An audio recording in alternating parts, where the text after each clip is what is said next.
I'd like to say a few words about a core practice area of the Gestalt Africa Leadership Program, and in fact of Gestalt organization and systems organization and leadership development programs all over the world. And this concerns the 4 ways of being. They are also the 4 skills that we need to be really effective as leaders. And if we are consultants or coaches working at the boundary of organizational systems, these are 4 ways of intervening, 4 roles that we step into as we intervene. So as we know, Gestalt theory and practice concerns the interplay of the organism and the environment at the contact boundary. That could be a human being and the human being's environment. It could be a team and the team's environment, an organization and the organization's environment, up to even larger systems. In the intimate or personal realm, it could be a couple and their environment. It could be the family and their environment. So we look at the interplay of the organism and the environment and how organisms get their needs met from the environment. As the neuropsychoanalysts like to say, how do we get our needs met from an environment that is essentially hostile to ourselves? So it does take a bit of effort, and it takes a process of functionality that has developed over eons of human history. But in our modern and complex world, where it's not only about food to eat or a mate to ensure the survival of the species, it's all of the complexities that we deal with today, with the anxiety, with the unpredictability, with shifting definitions of safety and belonging. So what we need to work on in the modern world is how can we be in touch with, how can we be aware, how can we be conscious, and on the basis of that, how can we be intentional about our actions as we engage with the world around us? So Gestalt has described very beautifully a cycle of experience as we engage in the world, which starts with sensation. What do we see, hear, feel? What's coming to us from the world? What's coming to us from inside of ourselves as we take our way through the environment that we are living in? So the first stage in an experience is a sensation or a feeling. And this has been proved by the neuroscientists. Feeling, the feeling part of the brain, the limbic brain, engages first as we move, for example, into a new environment.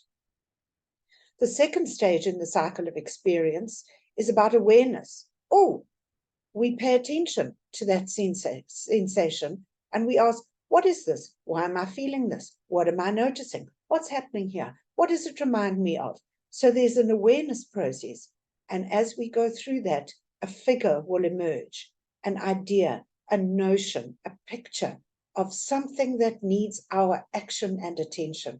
And based on that, we get energized to take action. And we do something, we say something, we move over the boundary into our environment, and we intend to create impact, to make something happen. And as we do that, we notice what happens, and we notice where there has been change.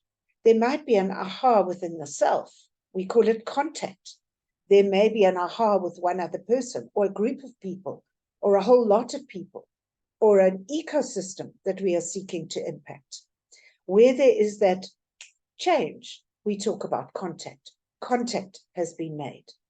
And then we step back and we say, how was that? What am I resolving to go forward? What are my learnings? What happened there? What didn't happen? What has changed? What do we need to celebrate? What's unfinished? What didn't happen? And we move into resolution and closure and withdrawal, the final parts of the cycle where we can move on to another experience. Now, the 4 ways of being, or the 4 skills, or the 4 roles, speak to making this process more healthy and more functional. So the first ability or way of being is simply that, the ability to be and to experience, to feel. When it comes to a skill, the skill is to be able to say, I am experiencing this, I am feeling that. And we know from the emotional intelligence research, this emotional self-awareness, this emotional self-expression, the ability to reach into the self and to language what the feeling is absolutely essential to effective relationships and effective leadership. So that's the first way of being. I experience this. I feel this. What went on inside of me, or what is going on inside of me, is. The second way of being, or skill, or role, is that of the noticer or the observer. So that's a little bit coming from the inside of the experiencer to what's going on around us and saying, I notice that. I observe that. And the skill is to be able to collect data. And we even are more technical about this. We talk about phenomenological data. So I noticed when I said that 3 people looked down, 1 person looked away, and the other person sighed deeply. That's the phenomena of what's happening in the moment. It's the data that a video camera would capture. It also pertains to language, not only body movements or reactions like I've just described. So it could be, I noticed that as person A spoke, they used the word frightened 3 times in their sentence. And when person B replied, he used a metaphor to do with battle and fighting. So that is phenomenological data observations around the use of language. It can relate to tone, it can relate to body gestures, it can relate to facial expressions, and it can relate, as I've said, to the use of words. So that's the second way of being, the skill or the role, the noticing, the observing. The third way of being or skill or role is that of the theorizer, the meaning maker, if you like, the grand theorist, making conclusions or interpretations from the data of the experience in the moment. Somebody called it the other day, the philosophizer. Yeah? So when we hear that, we hear statements like, a group of people who are new to a meeting will not speak, but will show their interest through eye movements sitting around the table. That's a theory that comes out of the data I mentioned from the noticer or observer position. But when we make grand theories about human behavior or the formation of groups or how organizations function, it creates an interest, a curiosity, and attention, and it invites people to go back to the data of what they've noticed.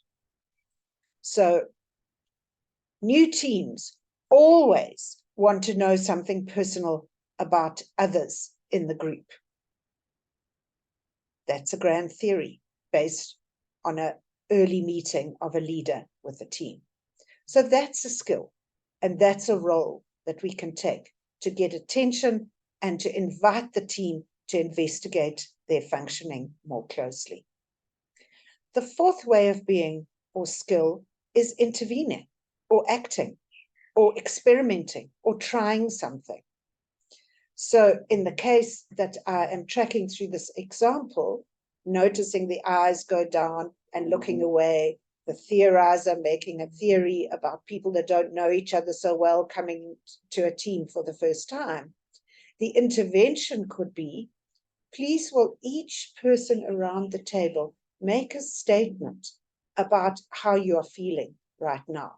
Or would each person in the team make an introductory statement about your background and how you've arrived in this team today? This is intervening and inviting an action, asking the team to do something. And when we get into more advanced Gestalt work, we can look at how we can ask the whole team to do something, or one person, or two people, or a subgroup, or the leader. And that's part of the nuances of the technicality of intervening. For the moment, just to summarize, experiencing, noticing and observing, making meaning and theorizing, and intervening and acting are 4 separate ways of being, skills, and roles that we need to enable ourselves to develop competency in. In everyday unconscious life, these run together. We don't notice how we're feeling. We notice something, we make a conclusion, we tell people to do something. And it all runs together, and there may be misunderstandings and there may be miscommunications. Because especially in the human mind, our ability to make meaning from small pieces of data is extraordinarily fast. So the person looking away, or the 3 people looking away in that meeting, might provoke the leader of the meeting to say, oh, I can see all of you are not interested in what I'm saying. That's a very fast interpretation from very small pieces of data, and probably has more to do with the leader's insecurities than anything else. So we invite that leader to say, I'm noticing that people are looking away. I'm feeling a little bit insecure. I wonder what I can do with that. My theory is that people are not comfortable. Perhaps I should ask people to introduce themselves or to say how they feel right now. So by slowing down and deliberately inhabiting these different roles, we can be more effective, more nuanced, more elegant, and more technically proficient at communication as a leader. And this is something that we practice continuously in the Gestalt Africa Leadership Program, in the modules on understanding ourselves and our own functioning, and on using ourselves to intervene with groups and teams, or in using ourselves to help the groups and teams of which we are part as a leader to function more effectively. Thank you.